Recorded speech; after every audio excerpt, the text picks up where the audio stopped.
Hello बच्चों, let's read the question. Question says right the summary of the poem the rain on the roof. Question में हमसे कहा गया है कि हमें पोइम पोइम है हमारे पास the rain on the roof, इसकी समरी के बारे में बताना है। Let's read about it. Poem हमारे पास है rain on the roof. Poet हैं इसके कोट्स के नहीं। Let's read about the summary.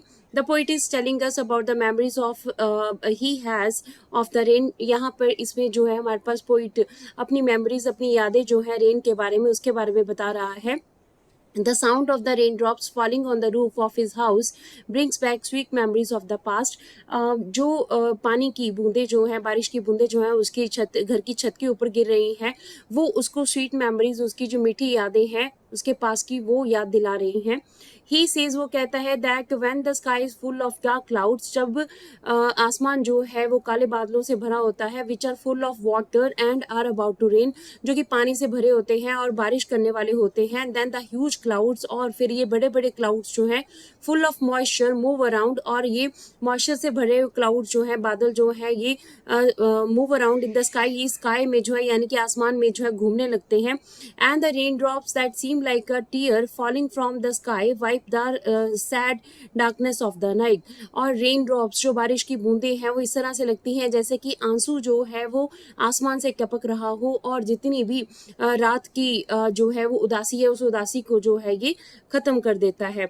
He further adds that it is like blessing to lie on the bed in his room. कहते ये भी एक जो है उसके लिए काफ़ी अच्छा है कि वो अपने रूम में जो है अपने बेड के ऊपर सोए, and listen to the sound of the rain drops falling on the roof, और उसकी छत के ऊपर जो है पानी, बारिश की पानी की जो बूंदें हैं उनकी आवाज़ को सुनना, ये उसके लिए काफ़ी खुशी की बात है।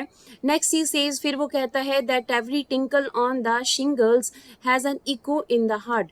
कहते हर एक जो बारिश की बूंद उसके घर की छत के ऊपर गिर रही है, वो क्या कर रही है, उसकी आवाज़, उसकी साउंड उसके जो है दिल में जा रही है, उसकी आवाज़।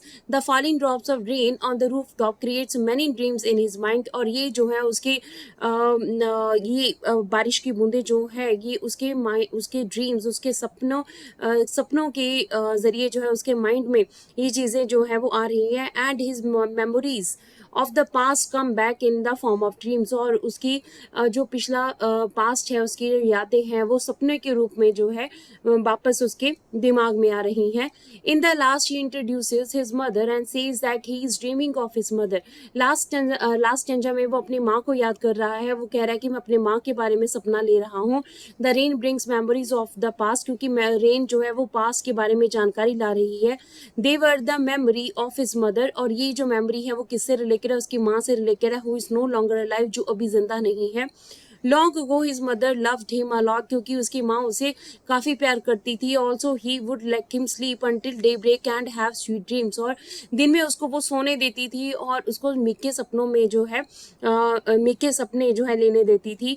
As he listen the song of the rain drop, जैसे ही बारिश की बूंदें जो है उसको वो सुनता है, he feels like his mother is looking at him, उसे लगता है कि उसकी माँ उसको देख रही है। मोर एवर, इसके बिना the sound also correlate his past with the present, इसके बिना जो आवाज़ है, जो बारिश की बूंदों की आवाज़ है, ये उसके पास को प्रेजेंट से मिला रही है। Every time he hears this sound it brings back memories of the past as he reminds his mother.